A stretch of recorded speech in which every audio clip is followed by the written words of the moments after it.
What is up, everybody? We are back in the building. I have an incredible show for you today. But before I get started, let me do that and straighten out my camera because my OCD will not allow me to live in harmony and peace with everyone as long as that is crooked. Do me a favor, give me a one in the stream if you can hear me okay. Hit the like button as you come in. Please like, share, and subscribe to the channel if you have not already. And I think I might hear a bit.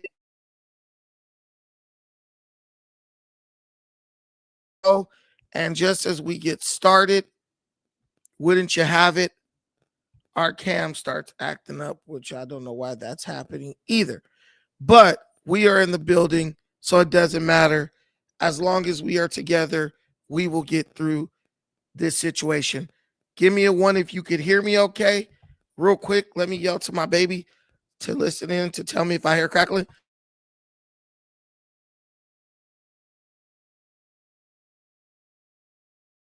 Okay, so we are back in the building.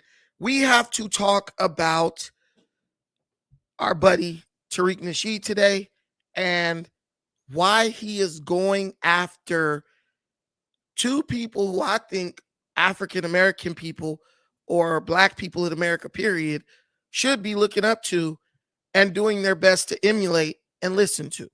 Tariq Nasheed is going after Anton Daniels and Maryland Governor Wes Moore, the only black governor in our union, who recently made a huge decision to veto a reparations proposal that involved creating another study into reparations, opting instead to take an approach that is based on action, not just constant study, but actually implementing some actual reparations. We are living in the age where enlightenment has been thrown to the side in favor of entitlement. When the internet was created, mankind rejoiced. We were now on the cusp of a invention or a situation where we would have a sustainable level of access to new information. The majority of the world looked at this as a tool that would lead to the mass increase and dissemination of knowledge. The internet was looked at as a learning tool for the betterment of all mankind. But us being imperfect as we are, there existed certain entities that always make a good thing into something bad. No matter how much good you do, no matter what tools you give them or equip them with, they will always find a way to either identify a problem or to create a problem where no problem existed before. And in the African American community, one of these entities is FBA. See, FBA has always existed. It just wasn't called FBA. As far as I can remember, and since the beginning of, from the first day we set foot on the American soil, and even before that, you've always had a class of black people who were the most lazy, they were the laziest, they were the most entitled, and they were the most adverse to change or anything positive. They were always the enemies of progress. That group, that segment has now today manifested themselves into what we call FBA. These people have literally turned the internet, something that could be a vehicle that leads to generational wealth, unprecedented levels of rapid progress, unparalleled levels of healthy competition. They have turned this into a stain, a dark shadow, a cloud being cast over our people. The leader of this movement, who says he's not a leader, is Tariq Nasheed.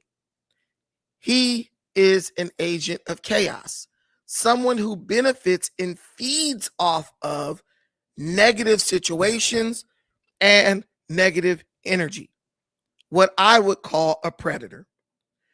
The actress Viola Davis has a very an amazing quote that always makes me think about people like Tariq. The predator wants your silence. It feeds their power, entitlement, and they want it to feed your shame. I'll read that again. The predator wants your silence. It feeds their power, their entitlement, and they want it to feed your shame. See, the reason why Tariq Nasheed hates people like Anton Daniels and people like Wes Moore and people like me, because he sued me, is because we refuse to remain silent in the face of his constant hypocrisy, his constant perpetuation of self-hate and self-destructive narratives within the Black community. And we refuse to let him bully us or punk us into not calling it out. Anton Daniels recently went on a little bit of a rant where he called Black America out on their bullshit.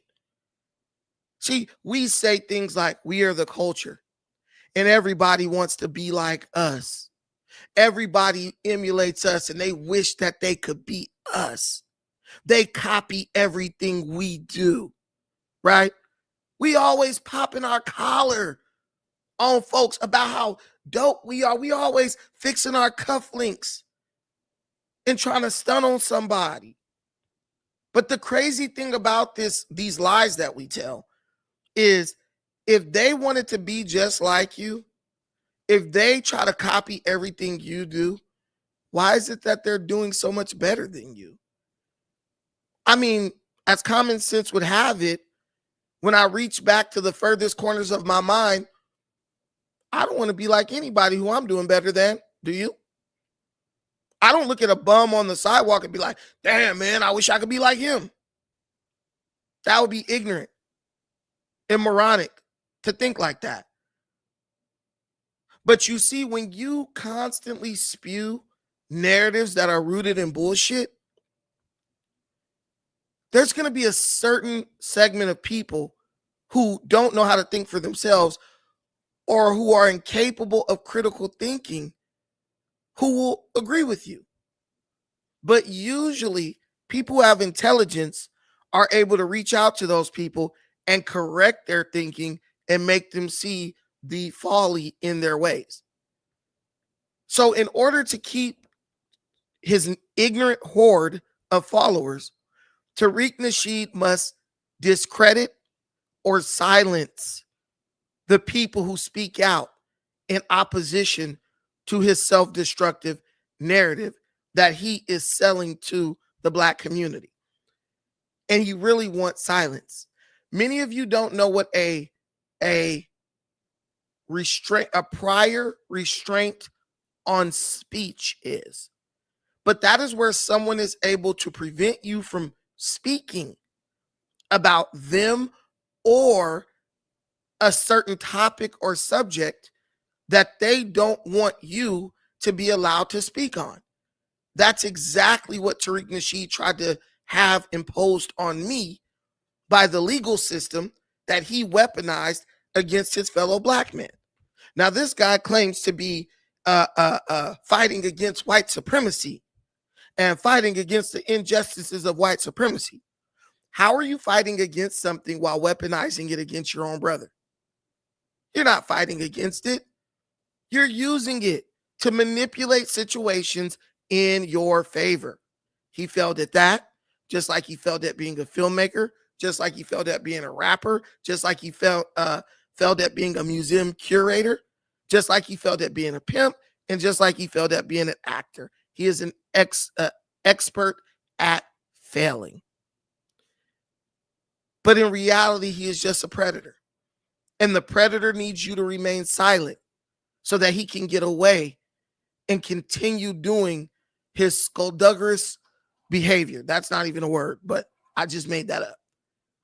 His vicious, sadistic behavior can only continue if he is able to make sure everyone around him is silent. And the way he does that on a lower level, in a more expedient way, is he creates language that basically perpetuates a certain narrative without him having to use a whole lot of words. And the word that he uses the most is the word tether. The word tether does not mean what Tariq Nasheed has lied to you all and told you it means. It does not represent Black immigrants who go against us and try to block our blessings and work in opposition to the things that we are trying to achieve. Tether simply means or represents a person who is honest enough to tell you the truth about Tariq Nasheed and people like him and their true intentions and how these intentions have a negative impact on the Black community. So any and everybody, despite their lineage, despite what their DNA tells us, despite where they come from, who disagrees with Tariq Nasheed, calls him out on his lies, and consistently offers a better alternative, a healthier, more productive and progressive alternative to the nonsense he's preaching, they are, in fact, labeled a tether. That is why Wes Moore, governor of Maryland, who is actually working to get real reparations, has been labeled a tether, even though he is not. And Anton Daniels, who is straight up Black American, probably most likely comes from Gullah Geechee tribes. That is why they have been labeled tethers, even though they are not. But in this sense, they are tethers, because if you go by what the true definition of tether is, that's what they are. Anyone who speaks against Tariq Nasheed and offers a more realistic alternative to the nonsense that he is offering. See, because what Black America really needs is tough love. We need someone to tell us, hey, man, yeah, all that shit you saying is cool. All the reasons are fine. But at the end of the day, the reasons don't matter, only the results. And we're going on 8 years of zero results along the lines of reparations produced by Tariq Nasheed, FBA, Yvette Carnell, or ADOS. My question to FBA is, how much longer do you want to keep on losing? Because you guys have never recorded a win in the 8 years that you've been preaching and spewing this nonsense. And frankly, we all are getting tired of this crap. We are tired of never being able to move forward because we have a bunch of ignorant Negroes who seem hell-bent on doing nothing more than making us look like fools collectively. Because you'll claim us as your brother because we got the same blood, but then you'll go out and show your ass like a family member who you can't take nowhere, and then get mad when we speak out in order to correct your behavior or correct your thinking. FBA has become the family member that you don't want to take anywhere. They go to McDonald's, but you're never taking them to Mastro's or LA Prime or Steak 48 because they just don't know how to act. They like to party, but you got to take them to the after hours or the bar. You cannot take them to the black tie event because they always drink too much. They can't hold their liquor. And when they're corrected, they get angry and want to fight. That is FBA. And just like that family member, they know they are wrong, but they have totally sold out and bought into a ignorant, dishonest situation, and they're too prideful to admit that they've made a mistake. And where does that get you? What's the first step to solving your problem? Well, you have to admit that you have a problem. But when your ego is too big and it's always getting in the way of progress, you will never admit you have a problem. And Anton Daniels, one of the reasons why I really like this brother, he called FBA out on their bullcrap. He called Black America out on their bullcrap. And the minute he did that, the minute he was honest with Black America, I detected no lies in what Anton said. The minute he called out Black America and confronted them with the uncomfortable truth, he became an enemy of Tariq Nasheed. He became a tether. Specifically, let's just talk about Black people, because I noticed this thing, Black people don't really unite until they can find a European enemy. Black immigrants don't respect people that are traditionally born in America, especially Black people that were born in America. They work relentlessly, eat, sleep, grind, hustle, and go and get it. So when they finally get over into America and they see the opportunities that's presented to them over there, it ain't nothing that Americans can do. You trying to figure out how to work 40 hours and then go to sleep, and you can't even wake up in order to get to your job that you work from home for. You can't even make the meeting on time. Now, this is one of his most popular clips in which he's talking about how immigrants are really taking over positions in America, especially from Blacks. And he names two categories of immigrants, Africans and Caribbeans. Okay, about this. I have no sympathy for anybody. You get what you deserve. Wherever it is that you are in life, that's your bed, sleep in it. I don't care where you were born. I don't care where you come from. I see immigrants coming over here every day from third world countries, outworking you, outpacing you, and making you look bad.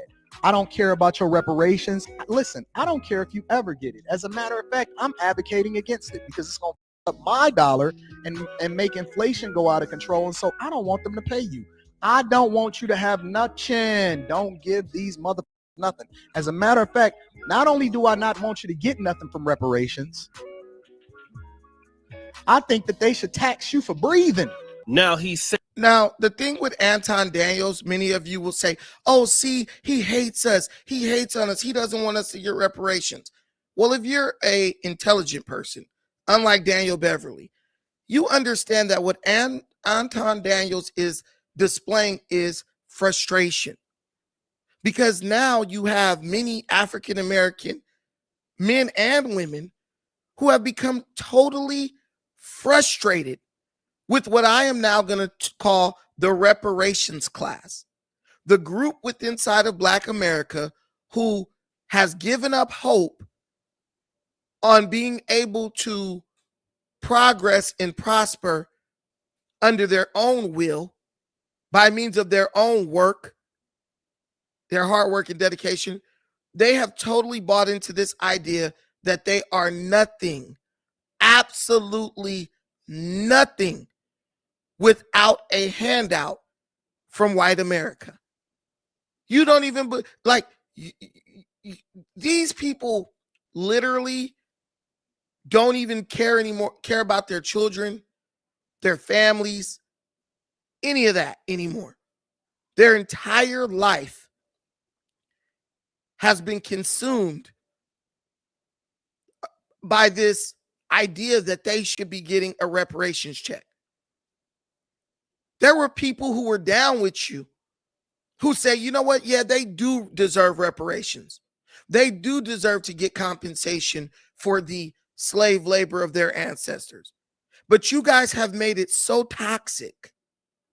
You've created such a toxic situation around reparations that people are just saying, you know what? I hope you don't get the shit.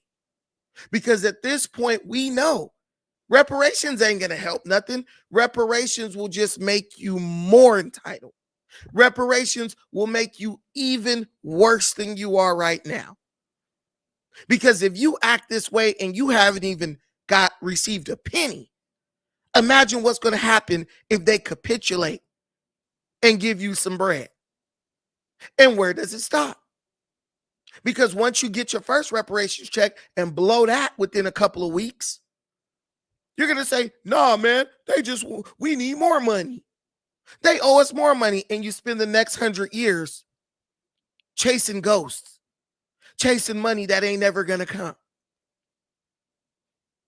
There's a segment within Black America that is totally okay with no longer competing within the framework of America economically or politically, and just sitting down and waiting for someone to cut them a check. We look all around us. We are in uncertain times. The government is telling you we're not giving no more handouts. Trump just cut Section 8.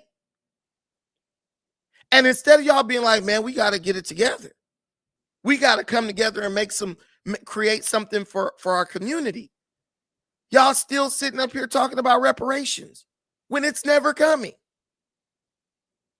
Just because you deserve it, or you owe it, or it's owed to you, that doesn't mean you're going to get it. How many of us have loaned somebody money and it's going on 10 years since they were supposed to pay it back and didn't? I have a family member that owe me like $300 right now. Yes, she borrowed it 5 years ago. It ain't coming back unless she wins the lottery. And even then, she's probably not even going to pay me back. How stupid do I look to sit up and be like, you know what? I'm going to just wait right here until she walked through that door and bring me my $300. You look stupid. And do you think FBA doesn't know that they look stupid? Because in their personal life, they would never dare to do what they are trying to incite everyone else to do politically, communally, collectively. See, because Black America has two consciences. Well, they have like a dual consciousness. There's the consciousness that they use as an individual, and then there's the collective consciousness. And they operate two different ways based on which consciousness they choose to operate under at that time. What I do individually, I would never even consider doing collectively. What I do collectively, I would never consider doing individually. See, collectively, I'll get on the internet, curse people out, degrade other races, call them racist names, celebrate the murder of white folks and all that on the internet. But when I'm at my job, am I going to behave that way? Am I going to operate like an absolute racist and xenophobe at my job? Hell no. When FBA walk up to their job at Burger King, it don't matter if it's an African, Estonian, or Australian. Welcome to McDonald's. May I take your order? Would you like fries with that? Do you need a bag today, sir? But get them on the internet and they high power. Get them on the internet and they're the direct opposite of the KKK. I mean, they're the direct reflection of the KKK. They're a reversal of the KKK. Because these ignorant people have taken a tool that was meant to be used for enlightenment, and they've turned it into a demonic weapon of entitlement. And Tariq Nasheed benefits from that. So he'll do anything he can to keep them on that low level of thinking, that low level of existence. Because if they ever became truly empowered, do you know who's the first person they would stop listening to? You guessed it. And they would start listening to people like Anton. said here that reparations is a statement. Everybody was to Anton Daniels on Monday night, where I basically said that white people are starting to get fed up, and that is the whole premise behind Black fatigue, is that nobody wants you to continue to play victim for the rest of your life. They tired of being held accountable for things that their ancestors did. They tired of you blaming all of your failures and the things that you weren't able to accomplish on white people. They're tired of you sitting there saying that you're a victim every single day, regardless of what your circumstance is, regardless of what you've been given. So he talks about Black fatigue. And here he was reacting to a video, which is his more primary mechanism of content delivery now. And he's saying, listen, the lady on... Anyway, O'Shea is the Tariq Nasheed ass kisser. So I don't know why he kisses Tariq's ass, but he does it. I don't know. But the point is, Anton is talking about Black fatigue. Now, the meaning of the term Black fatigue has actually changed. Black fatigue used to be Black people tired of racism, tired of the system, tired of being treated like a second-class citizen in America. But you know what the funny thing about that is? Pan-Africanism created a solution for Black fatigue. And that solution was we built up ties with our brothers and sisters in Africa or in Black populations in other parts of the world, and we facilitated a situation that allowed millions of us who were suffering, who were truly suffering from Black fatigue, to leave the United States and go to those places, whether it was permanently or even for a brief or extended stay, and get a break from being in a mixed society like America. And it worked famously. Like like there is now a whole movement that revolves around people, Black people in America, going to the motherland, going to the Caribbean, going to places like that, and just basically building a new life there and being able to separate themselves from what they believe to be a toxic American culture. Pan-Africanism solved that, right? So now Black fatigue has taken on a new meaning, because now the only people that are left are the people who they don't care about getting away from white supremacy or America. These are now the entitled descendants of Black people who fought for the entitlement programs of civil rights. That's all this is about.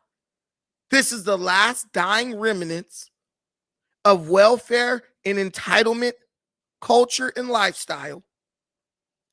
They see their way of life being destroyed. It's coming to an end. And they're going to raise hell about it. They're going to make sure that no one gets a second of rest unless we deal with the problems, or we give them what they want. It's like a baby that's crying. A baby not going to stop crying if it's hungry, because a baby's only method of communication is crying. But when you got grown folks belly aching and whining, acting like children, you know that their motivations are not pure. You know that their motivations are not genuine. They are simply attempting to run a con on the American people, and they're mad because you see through it. Have you ever been on the phone with one of those Nigerian scammers? One of the things you'll know about them is once they realize that you see through their con, or when you see through their con and they don't realize it, and they still think they have a chance of getting over on you, they start getting mad when you start playing with them because you see right through the scam that they're trying to run. They'll downright start trying to get aggressive with you. Tell me that's not the exact type of behavior that FBA is displaying. They're angry because they know we see the play. They're angry because they know no one's going to fall for the con that they are trying to run on the American people and other Black folks. And guess what? We don't give a damn. So no matter how many videos O'Shea makes, No matter how many videos Tariq makes, guess what? People like Anton Daniels will continue to grow in popularity. And They will I think continue to be highlighted, getting on programs like Fox News and Dr. Phil and all these great programs. And there's going to be nothing you could do about it. The good black folks, the black folks who are the descendants of the people who built this country, and aren't only their descendants in flesh, but their descendants in spirit and their descendants in mindset. We are winning the day. Just like Tariq Nasheed lost in court and his bitch ass couldn't do anything about it but cry and complain and try to jump me with his Mexican security. That's what FBA is doing. See, a student cannot be better or greater than his teacher. He can only be like his teacher if he is taught perfectly. And Tariq Nasheed has taught FBA how to be the perfect losers and victims. And they will never be able to achieve anything more than he has achieved. Tariq is an expert at failing. So the only thing he can teach FBA how to be is what? Failures. You guessed it. Hey, I'm just going off of what I'm seeing. I'm just reading the tea leaves. Don't fault me. But you can't tell me one thing he's been successful about at other than scamming these idiots out of money.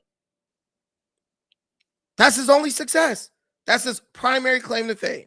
Getting a couple 100,000 from y'all, going to the Maldives, going to Paris, going to buy $1,000 silk t-shirts with y'all grandma money that y'all done got from her death benefit. That's not my fault. But Tariq got wind of Anton. He got wind of what Anton said, and he responded. And can I tell you, this guy is such a liar. Within the first 2 minutes of responding to the question that was posed to him, he tells a lie, and I'm going to point it out. But something happened on Tariq Nasheed's show one night. A caller called in and asked a particular question. Hey, do you know Anton Daniels? Tariq Nasheed then responds with this answer. No, I kind of seen like some thumbnails of him or whatever. I haven't really watched this joint though. Now, the caller asked, do you know Anton Daniels? No, I've kind of seen his thumbnails. I haven't really watched his joint, right? Now, let's watch 2 seconds later as Tariq lied. After he lied, he basically makes it clear that he knows, he's well aware of who Anton Daniels is. He probably hate watches his channel because Anton is more successful than him. And he's been at it like half the time. And Anton is a more honest, polished version of Tariq. Because Tariq has been on the big shows, Fox and all that shit. But he gets up there and looks so stupid, they don't invite him back. The guy's lost every debate he's ever been in, even with white supremacists. And winning a debate with a white supremacist should be easy. But he's just ignorant, didn't graduate from high school. Is he a tether? I think he is. I think he is. Man, I think he is because I know he said some little slick shit about me, which he's just clout chasing. So how do you know he said some slick shit about you if you don't even know who he is and you never watched his stuff? The guy lied in 2 seconds. Oh yeah, I think he is a tether. How would you know if he's a tether if you don't even know him? And I don't understand how people like Daniel Beverly don't see those lies. Like, bro, just capping. He's straight up lying for no reason. It really makes no sense. But he's a tether, or he a Jesse Lee Peterson nephew or something. Yeah, but I think he's like a secret tether because some of just his vibe and some of the little slick. But yeah. And I'm not trying to give him no clout, but yeah, I think he's a tether. Yeah, I think he's give him no clout. Bro's channel is bigger than yours. I think Tariq like at 200,000 or 300,000 subscribers. Anton is like at 500,000. And more than that when you count all of his channels destroying people on Patreon. Bro got like 1,000 people on Patreon paying him monthly. How you gonna give him clout? He's bigger than you. And we got a lot of that. We got a lot of these little undercover tethers out here. We got a lot of them, family. That's the thing. We got a lot of these undercover tethers. When you start seeing people, because I know that dude was talking against reparations, and he also was talking about how, I saw a clip where he was talking about how immigrants work so harder than us, and that's tether. He then also says this. When you hear people talk about, how immigrants come over and do so well, when you hear somebody going with that narrative, that's tether talk. Yeah. Immigrants coming over and doing so well, that's called the truth. So basically, when Tariq says, when you hear somebody telling the truth, that's tether talk. You guys believe that I'm making things up on Tariq? I don't need to. The guy tells on himself every time he opens his damn mouth. Every single time. Listen to it again. Oh, when you hear people saying how immigrants do so well, yeah, that's tether talk. Well, that's the truth. Would anyone argue that immigrants do well when they come to America? No, you can't argue that.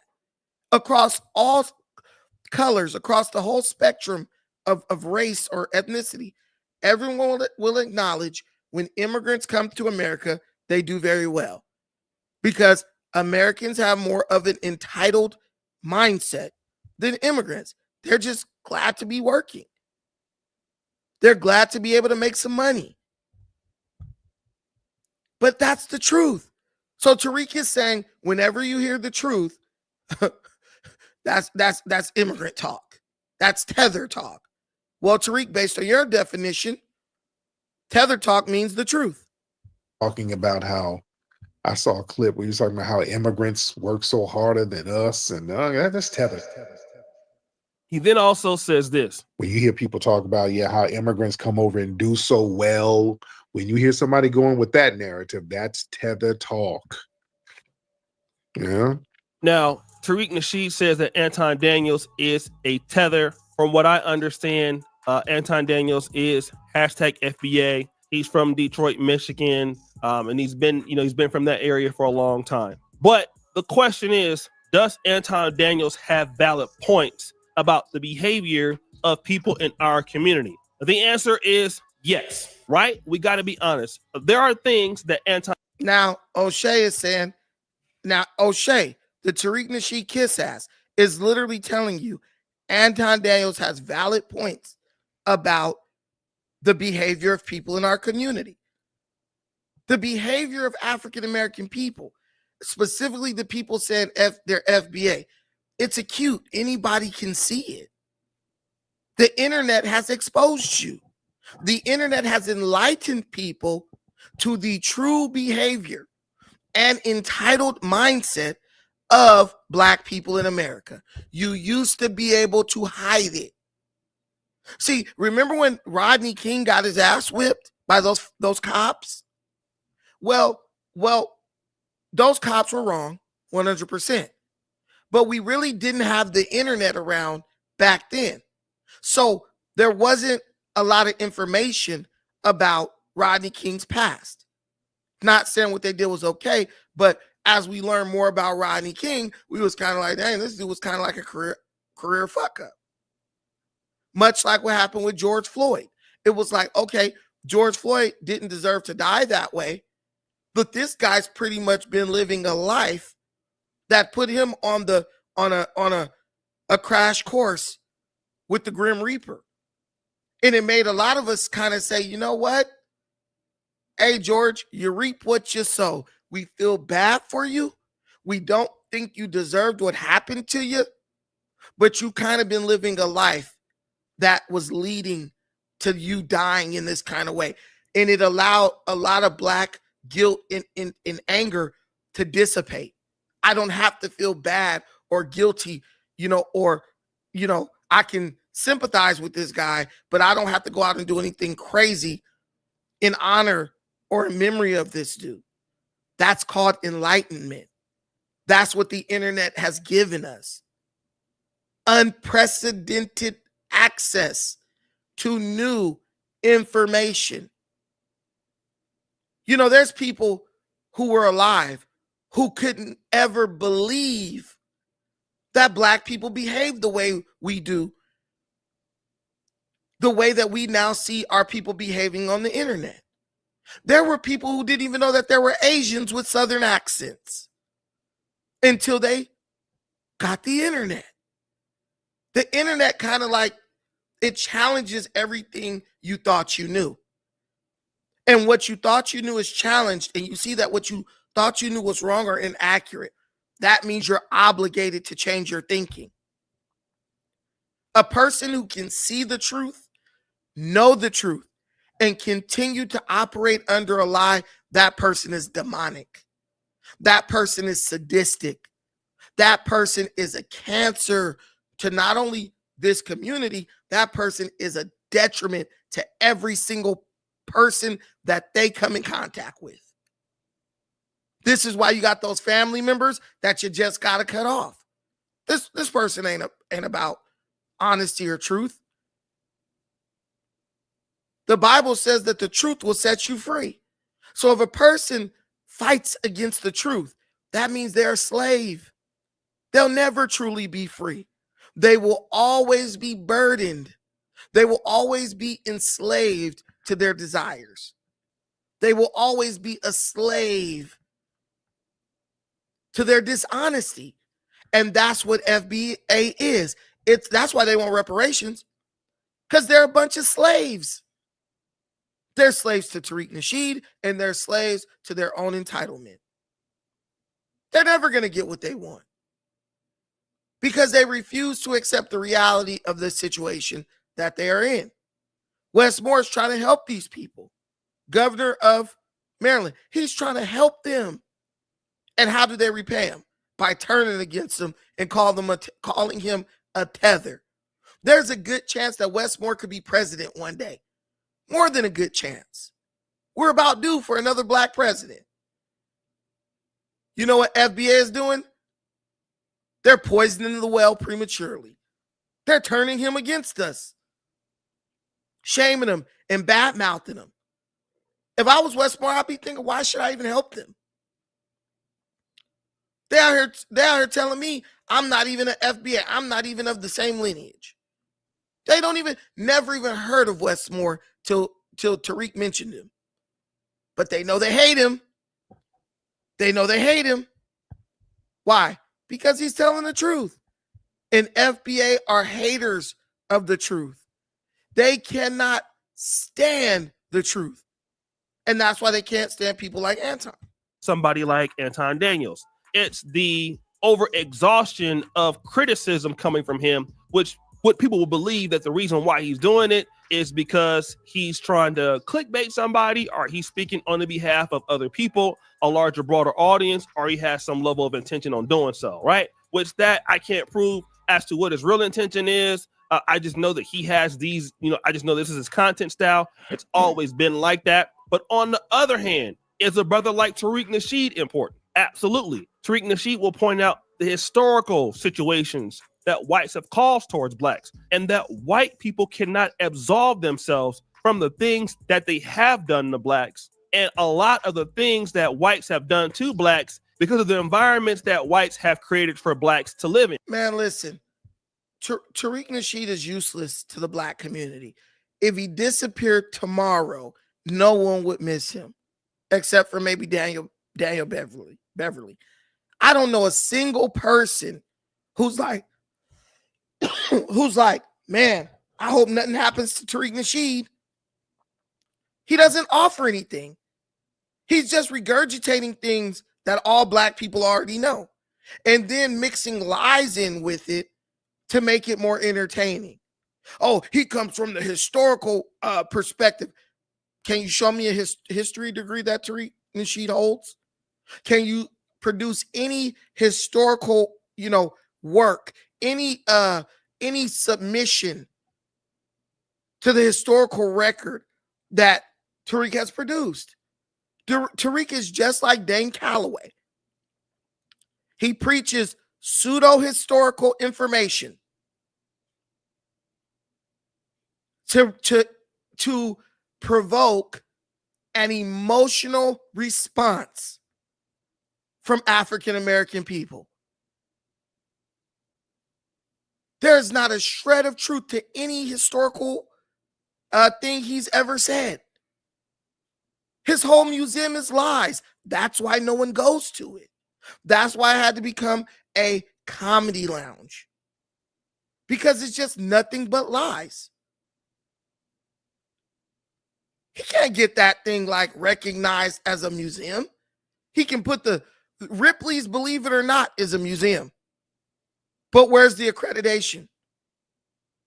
Where's the historical bodies? You know, the people who oversee like historical sites and records, who validate anything that claims to be a source of accurate history. None of that. Nothing at all.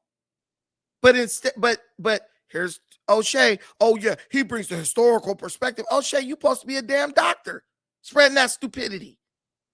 But this is what we got in our community. Ignorant ass people jacking a dude who's a damn idiot and telling people, yeah, you should go listen to this dude. And what is going to be the result of that? Rob, my brother, thank you for the $9.99 super chat. Saw your debate with the white racist on No Jumper. Good work. Stay true to your morals over there in the belly of the beast. Hey, you know I will, my brother. And unlike Tariq, if I debate white supremacists, I win. I get the W. Not constantly taking L's. Richard Spencer whooped this boy ass so bad in that debate, he was calling him brother by the end of the debate. Bro put Tariq in the blender so bad he was calling a self-proclaimed white supremacist brother by the end of the debate. Make that make sense. Shout out to my girl Cookie Lover for the $4.99 super chat. And Rob, I saw you. I saw you say put you in the raffle. Did you put 2 super chats? Okay, I got you for the raffle though. And Cookie Lover, you already in it. I believe you already in it. Guys, just in case you didn't know, we are doing a raffle on my birthday, July 25th. I will be conducting a raffle. This is the list of the people who are already signed up for the raffle. I have the names written down. The little marks that you see next to their names are their entries. If you make a contribution to the channel of $5 or more, you will be given an entry into the raffle. Each $5 will count for 1 entry into the raffle. So like Rob is already in here. So he now has 3 entries because he made a contribution of $5. Then today he made a contribution of $10. And then Cookie Lover, she's being added. She made a contribution of $5. So she will have 1 entry. And the leader, when it comes to the entries, there is actually a tie between MJ and Mike Larry. They both have 5 entries apiece. So every $5 you contribute, you get an entry into the raffle. And I'm keeping a record of that. July 25th, I will be announcing the winner. We will be conducting the drawing online, live on air. We will use an app, a raffle app, and I will announce the winner. And the prize is a custom backpack from a company called Rift Africa. It is a custom leather backpack. It will be handmade after the winner is announced, and it will be shipped directly to them by me. And my brother MJ has made another contribution. It ain't a tie no more, nigga. And also, thank you, Sticks and Stones. He contributed via Cash App. Don't forget, you can contribute via Cash App. And let me see. You can contribute via Cash App, and those $5 contributions will be counted as an entry into the raffle. So Sticks and Stones, you're at 3. MJ, you are now at 6. And I got it right there. Okay, so everybody is in. Feel free. We have PayPal. We have Cash App. We have the Super Chats right there. And if you are not in a position to contribute to the stream, please contribute by hitting the like button, subscribing to the channel, or simply sharing the stream to your loved ones. But getting back into this situation. So we've pretty much established that there's a lot of deception taking place within the population of those calling themselves FBA. And I continue to tell people, stop using that term to refer to yourselves, because there's no vetting system among the ranks of FBA. Some crazy person calling themselves FBA does something wild, and next thing you know, you're on the internet calling yourself FBA, and now you're on a do not fly list because they're like, hey, this might become listed as a terrorist organization. You see what happened with Black Lives Matter?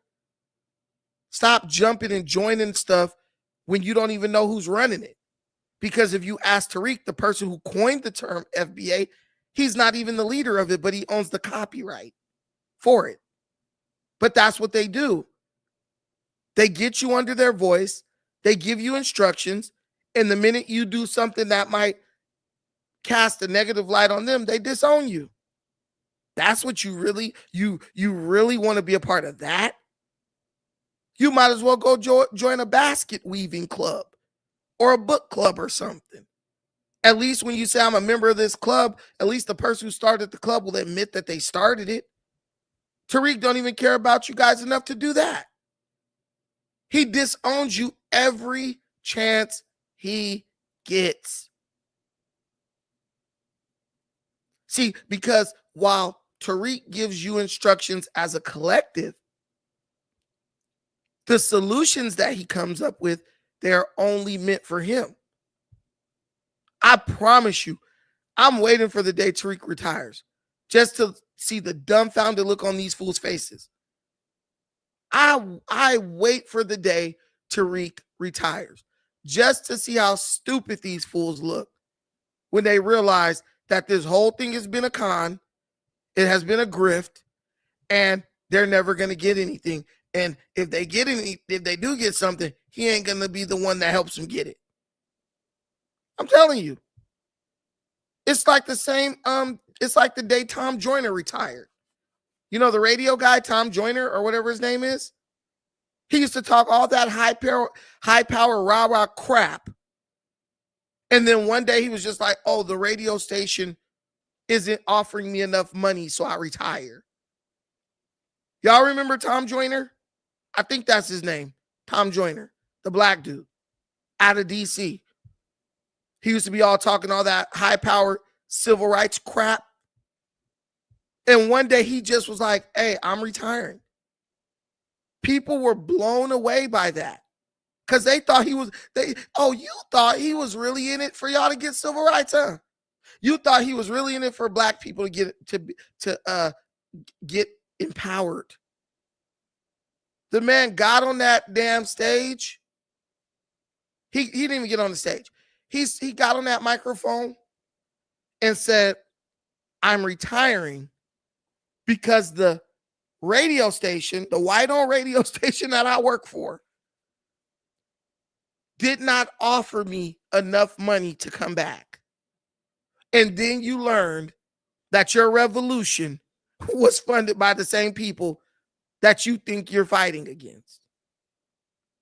How's that going to pan out? How's that going to work?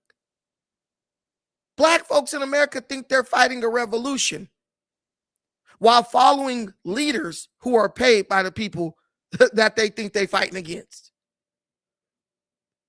That's like saying, I'm fighting a revolution against the NFL owners, and I'm going to follow, what's his name? What's the name of that dude? Oh, I'm a follow Lamar Jackson. He's our leader. Boy, don't y'all know Lamar Jackson get paid by the NFL ownership? Why would he ever lead you in a battle against it? Tariq Nasheed takes vacations in majority white countries, but you think he gonna lead a Negro revolution? This man live in an all-white neighborhood. He makes it clear that he don't want to be around you, but you think he about to lead you to the Negro promised land. That makes no sense. Do you understand that people, they create situations in their life that resemble the situations they aspire, the goals they aspire to reach, right? So if you want to be a black belt in jiu-jitsu, right? I do jiu-jitsu. If you want to be a black belt in jiu-jitsu, if I go in your garage, I'm probably going to see some jiu-jitsu mats either rolled up or laid across the floor. Because you love being at the jiu-jitsu gym training jiu-jitsu, and you one day want to be a black belt in jiu-jitsu. So guess what? You're going to create the closest thing to the standard that you can, that you are able to create. Yes, I would love to be at the gym with all the homies rolling, doing jiu-jitsu. But when I can't make it there, I can't make it there all the time because work, or if I have to work overtime, I'm going to put some jiu-jitsu mats in my garage and practice on my wife or my kids or whatever, to sharpen up my skills. People, the way people are living right now, that reflects, that's a small model of the life that they want to live going forward, or the goal that they hope to achieve. So if Tariq is living in a white neighborhood now, vacationing in predominantly white destinations now, if this boy was to get reparations or get you idiots to send him $100 million, what do you think he's going to use that to do? He going to move to a more affluent white neighborhood. He's going to go on a more extravagant vacation in an even more expensive white country. There's nothing about anything Tariq does that says he is looking for black empowerment or a situation where black people are coexisting together as any type of collective. If he was, he wouldn't say, this guy admitted he doesn't even go to he lives in Chatsworth, but he said he doesn't even go to LA. Only time he goes to LA when he's trying to sue somebody. But he doesn't even go to LA. He said, I ain't going to LA. I ain't about to go over there and be around them niggas. His words. Those are his words, right? So what makes you think he wants to live in a society where it's just you and him? He won't even live in a community with you. He won't even live in a neighborhood with you. But you think he's going to lead you in a revolution against the people he does want to live in a neighborhood with. If he get rid of white folks or destroy the American economy, who will he stand among while he spits down on you, while he punches down on you and makes fun of you? That's the standard for Tariq. That's how it goes with a lot of Southern Negroes, Alabama and stuff, where Tariq them come from. Being white or being like white folks is the standard. Why do you think the civil rights movement, led by Martin Luther King, took root in the South? Because that's the area where niggas want to be like whites. You go up north, black folks is like, okay, that's a white person, man. Back in those days down south, black people looked at white folks as the epitome of existence. Man, we need to get like them. I know, because my granny from down there. Guys, I'm going to give y'all the link and let a couple of y'all come up. I know there's some people who want to give me a talking to and let me know what it is and what it ain't.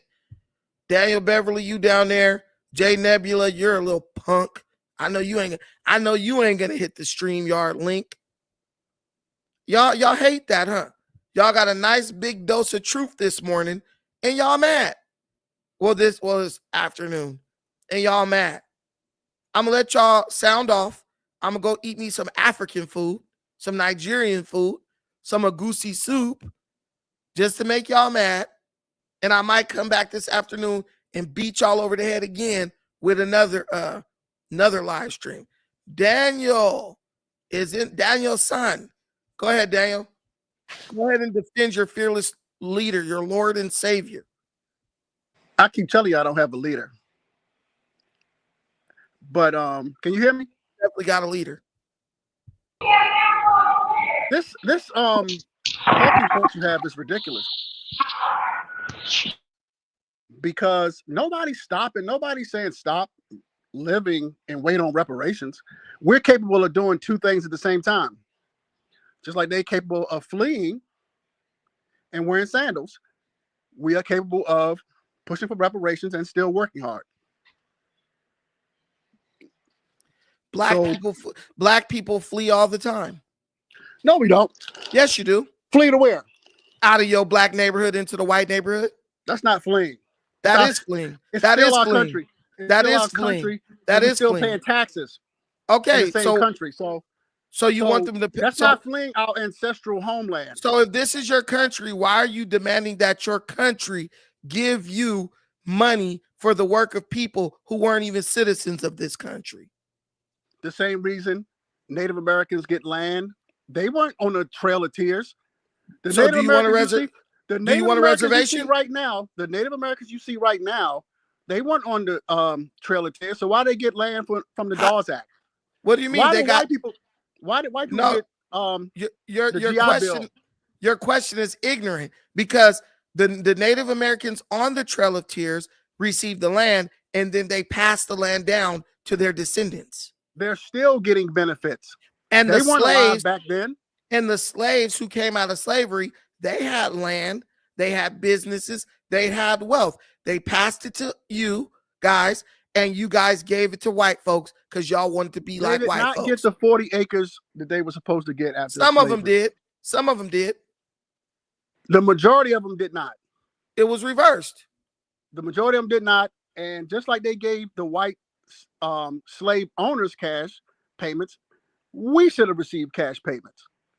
So so why didn't you? So we're saying because we have too many coons. So coons are the reason that you didn't receive cash payments Absolutely. back when we were coming out of slavery. Okay, can you name one of the coons? I wasn't around back then, but it might have been like your great-great-grandfather. So you can't name the coons. Why would I? But you know they were the reason. Why would I name a specific coon? Well, you're naming the white people. Can you name one of the white people who got paid reparations? I didn't name a specific white person. Right. So how do you know it even happened? We do. We know it happened. How do you know that? Because I took political science. I got a degree in political science. Who told you? I studied this stuff. Who told you that white slave owners got reparations? Just look it up, Bucci. You already said it last week. No, but who taught you? But who told you that? You just said it last week too. So now you're moving the goalpost. No, I'm just asking you. Who told you that? It's documented. I can read. Who? By who? Black people documented it? So you don't believe anything then, if you're going to go. But no, I'm asking you. So black people wrote down that white slave owners got reparations. Some people might have been black who wrote it. But who's overall? The majority of stuff was probably written down by white people, of course. Okay, but then y'all say that the white people history is false, is fraudulent. That's what your Lord Tariq says. Nobody said everything in history was false. No, you guys always say that white people's history is false. Did they lie about a lot of stuff? Absolutely, because they lied to make themselves look better, of course. So how do you know the Indians ever got reparations or any of that crap? They could have just lied to make themselves feel better. I have people who live in Native American. I've been on Indian reservations myself.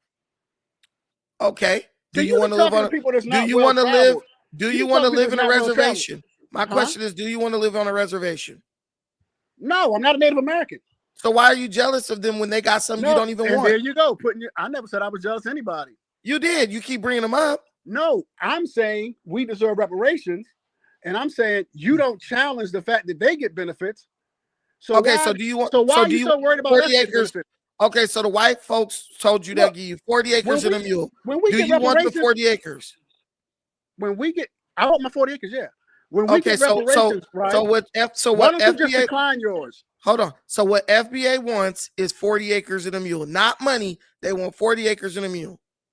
We can take the equivalent of what that No, would no, be. no, no. You said you want 40 acres and a mule. I would definitely take 40. I'm not so worried about the mule.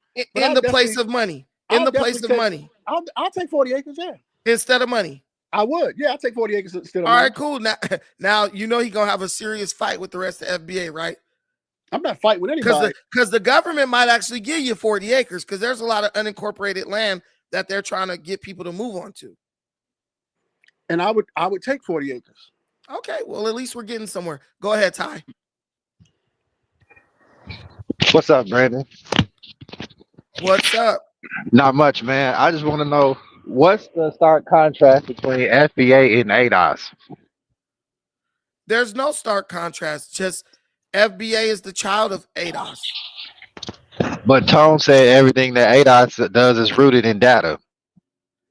Yeah, but it's the data is misrepresented and presented. Well, everything ADOS does is rooted in ignorance because ADOS complains about the Democrat Party not wanting to come to the table about reparations, but then at the same time tells you to vote Democrat down ballot. Okay. Because it's like sometimes you hear like talking points, but then you'll see Tariq crash out and just like basically denounce everybody besides FBA. Well, yeah, because he has to. All cult leaders need you to look at them as the only source of information. That's a part of being a cult. They have to discredit everyone around them or anyone else you could possibly go to get information from. That's how they maintain their mind control over you. So would you consider Philip a follower of FBA or like another FBA, like associate pastor? Phil Scott? Yeah. No, Phil Scott is just a person who knows that if he regurgitates FBA talking points, you guys will watch his channel so he can get ad revenue dollars from the white man. Because it's like, 1 minute he'll say stuff about FBA, but then the next minute he'll tell us to sign up for a trip to Kenya. Right, because he's playing both sides. Phil Scott's playing both sides. He's balanced. Hey, are we asking you?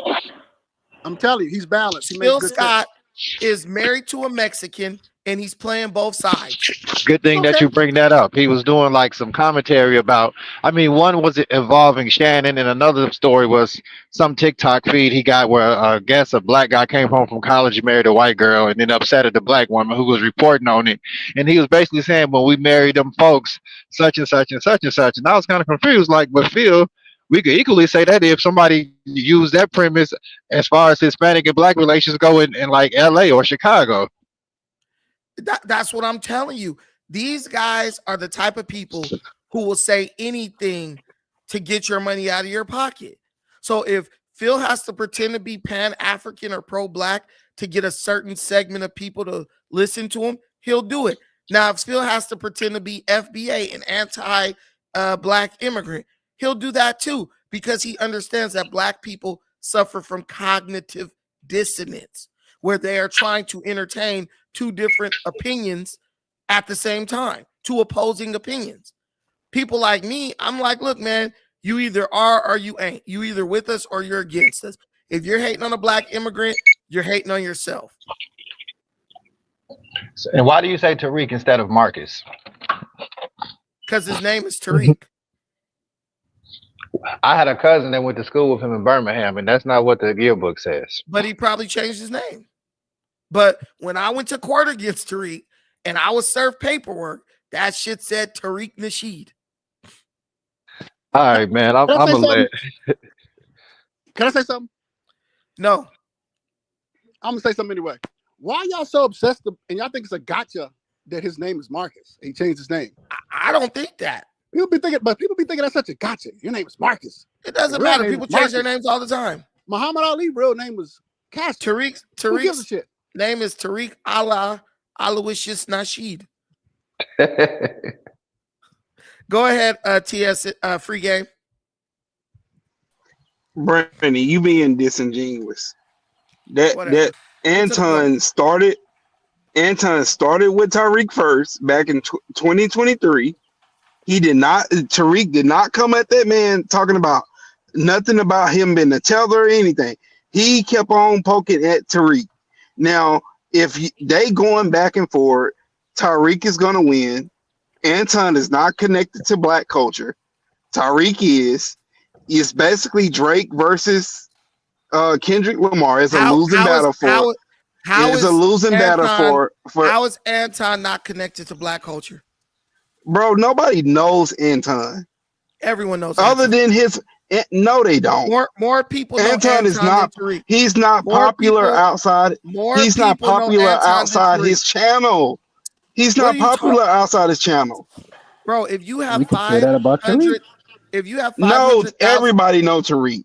Nobody knows Tariq. No, they don't. Nobody knows him. Oh my God, everybody knows Tariq. You can go to New York, they'll know Tariq. You can go to Florida, they'll know Tariq. You can go to Louisiana, they'll know Tariq. You can go to Texas, they know Tariq. Guys, when I say the reason we know polite is because Tariq. Guys, we can't talk over each other. No problem. I know this is a lie. I went downtown Los Angeles to the blackest part of LA on live stream. I went into 2 barbershops. I went into the black little Africa town by Leimert Park. I don't know if you guys remember that. If y'all day one watchers, y'all will remember that. I asked a bunch of people, do you know Tariq Nasheed? Everybody said, who the hell is that? What are you talking about? If you go to that same neighborhood and you ask them, do you know? Free game. He is in LA, and many people do not know him. Oh, his old podcast, he used to say he was affiliated with East Coast Crip. Let me step in. Bucci, he even made you famous. Everybody can't talk at the same time. Everybody can't talk at free game. Go ahead. But anyway, the problem I have with Anton and people like y'all are blaming black people for problems white people started. White people had the power, the information, the education, and ran the country into the ground. Now, Brandon, back in 1933, what bill passed to allow Section 8 government assistance? Who passed that? White people or black people? White folks. In 1975, who passed the child support bill that was an extension of the welfare bill? White folks. White people or black people? Who folks. passed the sexual revolution? Who allowed sexual revolution into the culture? White folks. Who allowed who passed the bills for LGBTQ? White folks.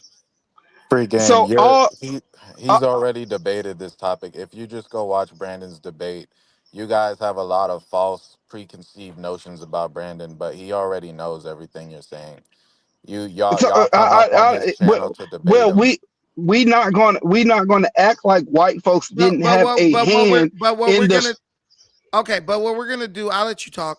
But what we're gonna do is acknowledge that it was niggas right behind the white folks cheering when they was passing it. So criticizing stop. Everything that white people did passed to hurt the black community, it was niggas behind them cheering while they were doing it, including but not limited to the 92 and 94 crime bill. Guess where all these lawsuits? Hold on. Where most of these lawsuits passed? No, you hold on. Where most of these? You hold on. So what I'm not gonna do is sit up and pretend like it wasn't black people. Many of these bills were asked of white people to be passed by black people. And just because we weren't signing the bill, that doesn't mean we're all going to say suddenly be able to say, oh, we're not responsible for it. You were right there cheering it. You wanted it, and they gave it to you. Yeah. They gave it to you. And now you're trying to retroactively condemn them because they gave you what you wanted. Just like if white people give black people reparations and there's a spike in drug overdoses or spike in black divorce rates, then you're gonna be saying, man, y'all should have never gave that to us. I'm not playing this shell game with you, free game. I'm not gonna do that. Nope. I Just know give that me might yours, work. Bucci. That might work on them ugly women you be dating, but that ain't Just gonna give work me your over here. reparations, Bucci. Go ahead. Go ahead. We winning. I'm gonna flip mine. You going straight to the strip club in the whorehouse. Nope. Go ahead. We winning.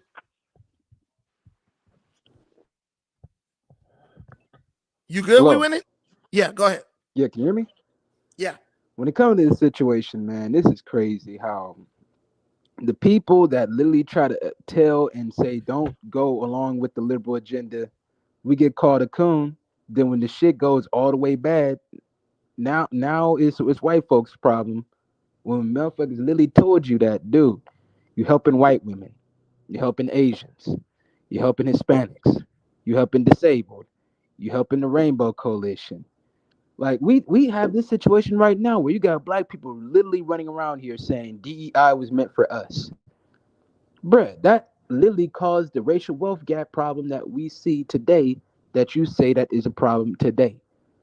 When it comes to this Nobody situation, said that. Nobody said. No black person brother, said that. please. Stop. Do you hear the black people that's on Instagram, Twitter, and people that work in C-suite America that's literally saying DEI was meant for us, brother? The people that are literally vote blue, no matter who, them type of black folks. Come on, man. We literally try to tell people that this does not benefit you. Then we're still able to coon. Then 10, 15 years later, then now we starting to finally woke up. Now we realize we could have had a V8. Now we play this retroactive game He where said we could have had a we V8. we could have had a V8. Nick. I'm telling you, we could have had a V8. But to finish my point, people like Brandon, I don't see an issue when it comes to his talking point. Because the thing is, black people, we want to leave the hood too. Like, come on, man. We call out the hood's antics and bullshit, but do you really want to have your kids raised up in the hood? Like Brandon had it last night. McDonald's is leaving Chicago. Like, come on, man. All the businesses and industries, then, like you said, we complain about why ain't nobody trying to build a damn state? Why ain't nobody trying to build shit over here? Why ain't nobody trying to build over here? It's because these badass little kids keep running amok, fucking up the property values, fucking up the damage of the damn area, and you expect the corporation just to sit there and take it? Chicago already lost Walmart and McDonald's, bruh. But hey, Come on, listen, man. what do you expect from people who can't even live together because they believe because if you let them move in with you, they think they have a right to disrespect you in your own house. That's black people culture.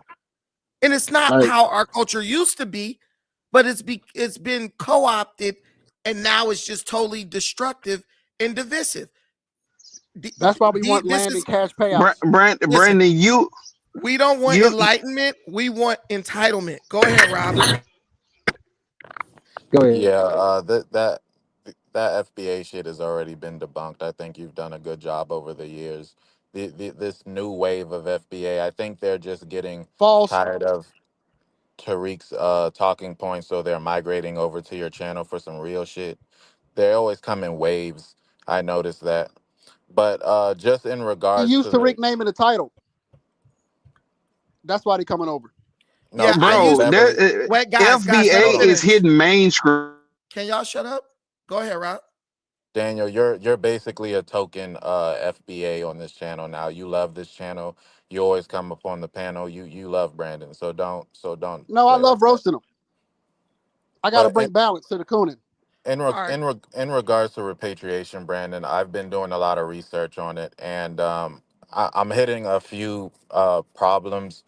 Basically, whenever I look at it, it seems like a lot of the people who are repatriating back to Africa, they almost have like a pipeline of American dollars that they're using to float themselves over there, like military retirees and people who have pensions, and basically just old people or digital nomads. Right. So, This is true. This is true. so 100%. This is true though, because yeah, like, hold TSM, on. wait, let him finish. Let him finish because you're mm, going to talk last. So I think a major issue for a lot of people who want to repatriate, who are just like blue collar workers in like their 30s or something like that, it's there's not really, you can't repatriate and look for like a job opportunity, or if you, because you can't be a remote because it's dusty over there. like worker, you know what I'm saying? So like, what are there any solutions that anyone has created to where like someone who's not retired or a digital We nomad got can? the thing is, we got to start being in control of our own economy. Like, we got to start starting businesses. We got to tap into the technology field, which is still wide open for African Americans like me. I'm going to school to be a project manager, scrum master. Bro, I'm meeting black dudes all over the place who are doing the job that I'm in school to have. And those dudes are controlling their own time. They're working from wherever they want in the world. My boy, your tech homeboy, he used to come up here all the time. That's what he does. And I was at jujitsu a couple weeks back. I met two guys who were training at the jujitsu gym I was at. They both do Scrum Master, and they were on me about like getting on top of my school stuff because it's like a go at your own pace type thing. And sometimes I'll be slacking, to be real, but they really motivated me. But guys, there are a million ways to work from home. There's a million ways to be a digital nomad. We just don't tap into it. And I understand it because we have our lives and our jobs we're currently working, but we're going to have to make those sacrifices if we truly want to be in control of our own movement. If you want autonomy, like black people say they do, freedom, so to speak, you're going to have to make the sacrifices necessary. Slaves running from the south to the north, yeah, it was comfortable. Yeah, sometimes massa would give biscuits and gravy on Sunday, but they had to sacrifice that to get, gain autonomy if that's what they really Oh, wanted. okay, so the most viable solution basically is you need to, change industries that you may be in. If you're a truck driver or a pipeliner or electrician or something like that, you need to perhaps get into tech and something that you can have like a US based job, meanwhile living in an African country, Or basically. get into the hospitality industry over there, like Airbnb, bed and breakfast. There's things you can do to make money over there. Austin Yeah. Holloman is making some money over there. You just got to diversify. Thank you, Rob. Go ahead, TSM. Guys, I'm going to have to skate after TSM because I got my boy Truth 884 is in the LBC and I got to go meet bro for some African food. So go ahead. Okay. What's up, guys? I will talk like a bigger landscape between black in US and the diaspora. Okay, because myself, as a black immigrant in America, living in Los Angeles, but grew up in London and spent time in Paris, I can see the difference. Because like even when you live in London and Paris, black people they're stiff on the Section 8 over there too. They have the Section 8 in London and Paris, like a social like a building to help family to raise up their kids. But back in the 60s and 70s and 80s, early 90s, a lot of Africans, blue collar workers in London and Paris, what they did, they early on buy land back in Africa, and until they work in London and Paris and they make it to retirement and have a house wait on them in Africa. So basically, they used to live on a Section 8 apartment in London or Paris, but they have like $100,000 home, 100K house in Nigeria, in Senegal, in Gambia, or Cameroon, whatever. And that's I think it was a smart way to work hard in the white people country, take the money and send back to your homeland. Okay? And like I will go back to Tariq Nasheed and Anton Daniel. Even Anton Daniel is talking about like Tariq or whatever, but even like his own city, Detroit. He's from Detroit, right? Even False. why he's from? He's from He's from Detroit. Alabama, but then he moved to Detroit. Okay, he moved to Detroit. Even Detroit is not black anymore. Detroit, people who make in Detroit is Arabics. They're all from Middle East. And even Middle East people in Detroit, they don't live in the Section 8. They buy a house, they landlord, they invest in the real estate. They make better than black people. They've been over there for years. It's ridiculous. It's ridiculous. Only black people we accept to be behind. And now we just like listening like a guy like a Tariq Nasheed, like some guys like, come on, man. Dude, How y'all you still can getting eaten by crocodiles come on, bro. trying to How get you water. cannot Y'all don't have running water in many places and have to risk and eaten by a crocodile to get water. Stop it. Will you stop worrying about our reparations? Nobody in Detroit's getting eaten by a crocodile. Listen me, Tariq Nasheed is buying his own house next I to just white saw people it. with your donation, brother. It's a crocodile that ate What you 100 talking about? people. Even when you come out here in downtown, you go to Skid Row, you got some people out here. They hit like they live like Western Africa, in downtown LA in Skid Row. What you talk about it? And the FBA, right? Create jobs in your homeland, and we can come visit. Right? And the FBA, right? The FBA is a sleeping Skid Row, and they We're give you trying away to the figure money out how we can Tariq work Nasheed. in your homeland because you have. You say what? People that are Pan-African are trying to figure out how they're going to survive and get jobs in your homelands. Because you have no infrastructure, but you can come right over here and get jobs. You're welcome. Okay. You see how we opened that up for you? So where have you been in Africa? I haven't been to Africa. So what are you talking about that with someone? I'm talking about Pan-Africanism. Pan-Africans are just saying, they asking the question, where am I going to work when I get over there? If you got a skill, you can even give a job to yourself. That's the problem. The problem is what? A lot of people believe you have to think about the job. When you get somewhere, if you're skilled enough, you can give you a job for yourself. So why don't y'all stay there and work then?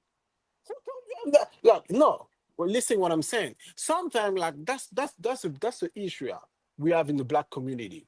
Sometimes people fear when you live somewhere else than your hometown or your country, it doesn't mean because you're desperate. No, sometimes you travel to understand the life. Nah, and to see it's the poverty. world and come back later. No, y'all are it's fleeing not. poverty. It's not. Be honest. It's not. You're fleeing the third world conditions. It's not, brother. It's not. You're wrong. So why wouldn't you stay? You're not coming here for the weather. Why wouldn't you stay? Africa has all the resources in a beautiful place. Why would you leave? Because just to get a job. No, it's not for get a job. Sometimes you just quit your environment to know better and come back later. Man, you're not going brother. You're not going no 10,000 miles. You know what? You know what the issue is? You know what the issue is? Your Because governments are fucked up and corrupted. Listen me. White people take all your resources. That's why you're here. Knock it off. Listen me. If a white man say, I'm traveling the world to learn about the other people, you will never gonna say that.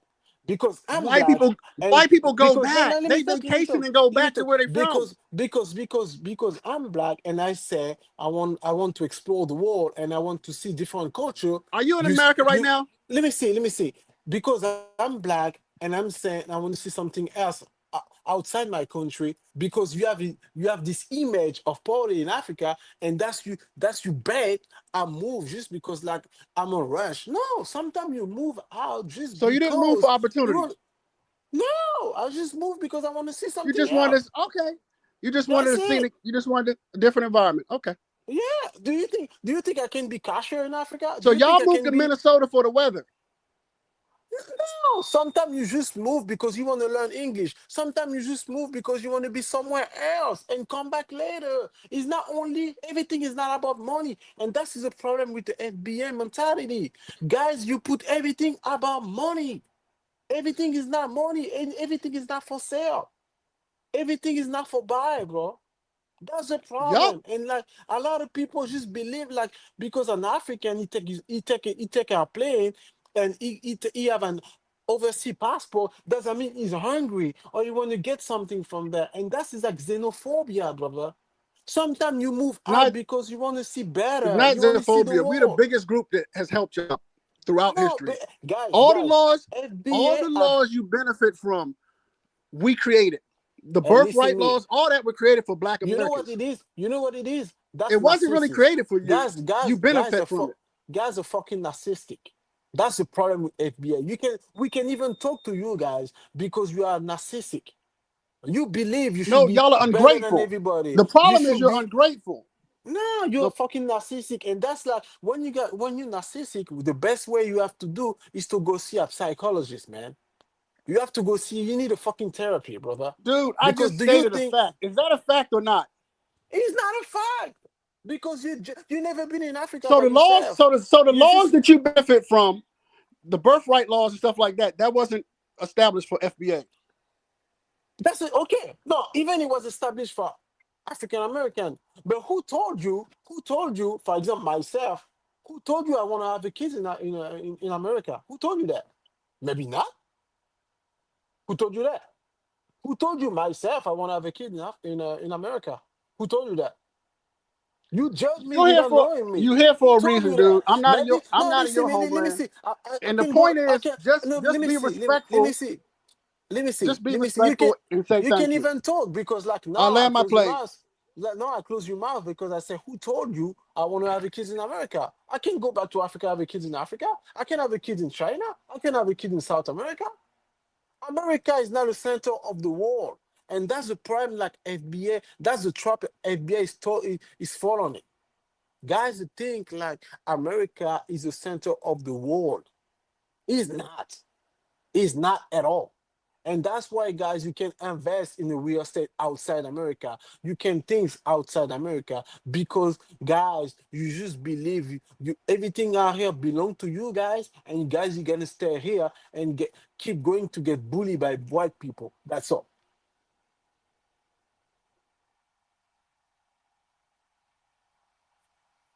Hi, Anton. Can you hear me?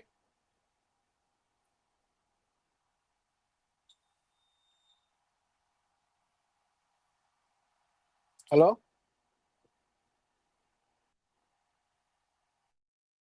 I can hear you. Thank that person for. All right. I I can want hear to you. thank. Oh, hello. Hello, yes. All right. I want to thank MJ for the $5 holla, 40 acres, and a Cadillac Brandon extending the lead, biatches. But we're gonna stop it right here for right now. So please like and subscribe, and we'll see Thank you you. guys later today. All right. Thank you. All right.